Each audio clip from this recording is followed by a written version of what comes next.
പണ്ട് മറ്റേ കുഞ്ഞു വീടായിരുന്നു. അത് പ്രളയത്തിന്റെ സമയത്ത് പകുതി മഴ വന്നിട്ട് പോയി.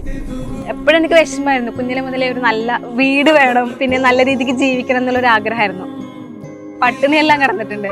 ആ ഒരു നേരത്തെ ഫുഡിന് പൈസ വരെ ഇല്ലാതെ നമ്മളെ ലൈഫ് മാത്രം എന്താ ഇങ്ങനെയെന്ന് ആലോചിച്ചിട്ട് ഭയങ്കര സങ്കടമായിരുന്നു.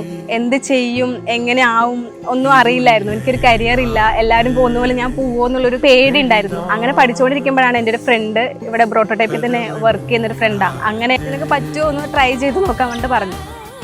എനിക്കൊരു കോൺഫിഡൻസ് ഉണ്ടായിരുന്നു. എന്ത് കിട്ടിയാലും എനിക്ക് പഠിക്കാൻ പറ്റും, ഏത് ഫീൽഡിലായാലും ഞാൻ സർവൈവ് ചെയ്യും എന്നുള്ളൊരു ധൈര്യത്തിൽ ഞാൻ ഇവിടെ വന്ന് ജോയിൻ ചെയ്തു. ഒരു ജോലി ഇട്ട് ഞാൻ ആദ്യം വീട് വെച്ച് കൊടുക്കും, അവരെ ഒന്ന് സേഫായിട്ട് ഇരുത്തണം, ഒന്ന് സമാധാനത്തോടെ കിടന്നുറങ്ങണം, ആ ഒരു രീതിക്കായിരുന്നു ഉണ്ടായിരുന്നത്. പിന്നെ ജോലി കിട്ടിയ സമയത്ത് വീടിൻ്റെ പണിയെല്ലാം കഴിഞ്ഞ് അപ്പോൾ ആ ഒരു ലെവലിലോട്ട് മാറിയത് അങ്ങനെയായിരുന്നു. വീട്ടുകാർക്കും പറഞ്ഞറിയിക്കാൻ പറ്റാത്തൊരു സന്തോഷമായിരുന്നു.